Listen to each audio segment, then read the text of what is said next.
All right, so I want to go into this next topic about why the Jews. And, last time I kind of gave some of the origins of where a lot of Jew hatred comes from. And then in 1948, when the Jewish state is created, immediately you get a new form of anti Semitism in what is called anti-Zionism. And so to understand how anti-Zionism is a form of anti-Semitism, first of all, we need to know what Zionism is about and what it means. And then from there, explain the connection of how these two things are very much intertwined. So Zionism is an idea developed in the 19th century by a man named Theodor Herzl and others. And the idea is that the Jewish people should have a homeland and they should be able to defend that homeland. And that homeland should be in the area of Judea, Israel, right? And if you look at our map here on the right, this is the land of the Jewish people dating back to 1100 BC that they have lived on for centuries and centuries and centuries. Other civilizations occupied them over the years, and it wasn't until the 1800s that the Jewish people had an opportunity to move back to this land. I go through this in tremendous detail in several of my other lectures on the rebirth of Israel and the Arab-Israeli conflicts. So Zionism says the Jewish people should have a homeland in this territory.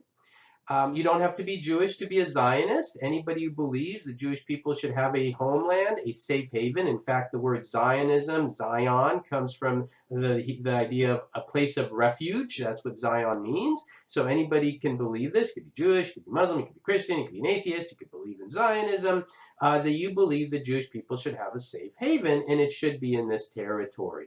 Why is this so vital, right? This happens right after World War II, and you think of the Holocaust, and people oftentimes say, "Oh, the Holocaust happened, and that's why you had the creation of the State of Israel right afterwards." No, the Holocaust happened because there was no State of Israel. There was no safe haven for the Jewish people. That's why the Holocaust happened. There was no state where they could defend themselves and have an army to go and have people come there. They didn't have that until after it was too late. And so I think that's a key point in remembering why Zionism in itself is so inherently tied to Judaism. I mean, without Zionism, the Jewish people were massacred in mass numbers. And I think that's a really important point to remember. And so, where does anti-Zionism come from? Well, in 1948, when they created this Jewish state, what ends up happening is the Jewish people didn't get all this territory. The map on the right indicates what actually happened. Because what ended up taking place is between the time the Jewish people were forced out, and there was always a Jewish presence there, but until a large Jewish presence came back, other people lived in this area as well. And so what happened was they proposed two states, a state in green for Israel, the Jewish people, and the proposed Arab state you see in yellow. And the idea was that, well, you have two states, one for the Arab people, one for the Jewish people, and for the most part, not everybody, most people, the Jewish people in Israel said we accept it. The problem is you immediately had an anti-Zionist movement, even before the state of Israel was declared, by Israel's Arab neighbors. And you really see this well on this next map. So here you get some good perspective, right? Everything in red is Israel, small little land, and everything in green are the nations, North Africa, Middle East nations that oppose the creation of the state of Israel. These are obviously dominated Muslim civilizations. Some Christians live in these areas as well. But these nations opposed the Jewish state being created. And interestingly enough, the Jewish people who lived in these countries were expelled. They were forced out. Their homes were taken. My parents who lived in Iraq, everything they had was taken away from them. This was true of Jews in Morocco and Algeria, throughout the Middle East. They simply opposed the creation of the state of Israel. They told them, we don't want you here, but we don't want the state of Israel to exist either. And meanwhile, of course, the European Jews are coming in as well. And so this is where the anti-Zionism first came from dominantly. Predominantly. Now, since then, since 1948, some of these Arab nations have made peace with Israel. Egypt, Jordan, more recently, other nations in the Middle East have made peace with Israel, and they've acknowledged their right to exist. But anti-Zionism is still strong in this area. It's also strong in Europe. You see it a lot of times in college by college academics who hold anti-Zionist views. And so it's still around today. And again, it's kind of this new kind of almost intellectual form of Jew hatred, I sometimes call it, especially among the West. And so where, what's the issue? Why is it such a problem that the state of Israel is there to them? Well, their argument is, well, when Israel was created, the land that the other people lived in was taken away from them. Well, that's not actually true, right? There was a split situation. There were wars that were fought. And yes, there were some instances where people who had land lost some land and they had to move, and there were people compensated for land. But remember, the idea was they created two states. It was the Arab nations that said, no, we don't want this two states. We don't want Israel there at all. And so wars are often fought. And as these wars are fought, civilians are sometimes killed, right? As soon as 1948 happens, these Arab nations declared war on Israel, and Israel's going to defend themselves. And in fighting these wars, civilians are killed, there are casualties, there are always tragedies, and it's very horrible when people die in wars. And sometimes people said, well, Israel's too aggressive defending itself. That's something you hear a lot. Israel defends itself too aggressively. It's a tiny little nation here, but they defend themselves too aggressively. Now, I will say this is an important point, that being critical of the state of Israel, if you want to say Israel's too aggressive, Israel has policies that aren't good sometimes, that's not anti-Semitic, right? That's not you could be right, you could be wrong, and again, you can watch all my other lectures on this and hear the whole story, and then you get a better perspective on it by hearing everything from start to finish. Um, that in itself is not anti-Semitic, and people have to be really careful. I don't think it's good to throw around words like anti-Semitism and racism and all of that, because if you throw around those words when they're not, then when there's real anti-Semitism and real racism, people don't believe you. So I'm always very sensitive to that, and that's why make it very clear. Being critical of the state of Israel is fine. Anybody can be critical of any nation. You could be critical of France. You could be critical of England, the United States, Mexico, Canada, any nation. But imagine if someone said, I'm not just, I don't have a policy issue with Mexico. I don't have a policy issue with Germany or Italy. I don't think Mexico should exist. I don't think France should exist. I don't think the country of Egypt should exist, right? And you base all that on the history of the Jewish people and the need for that safe haven. You put 1 + 1 together, and you clearly see then why anti-Zionism is not just being critical of the state of Israel. It is in fact saying, I don't want the Jewish people to have a safe haven. And that, if that's not anti-Semitism, it's hard to think of what might be, right? It is saying we do not want the Jewish people to have this safe haven.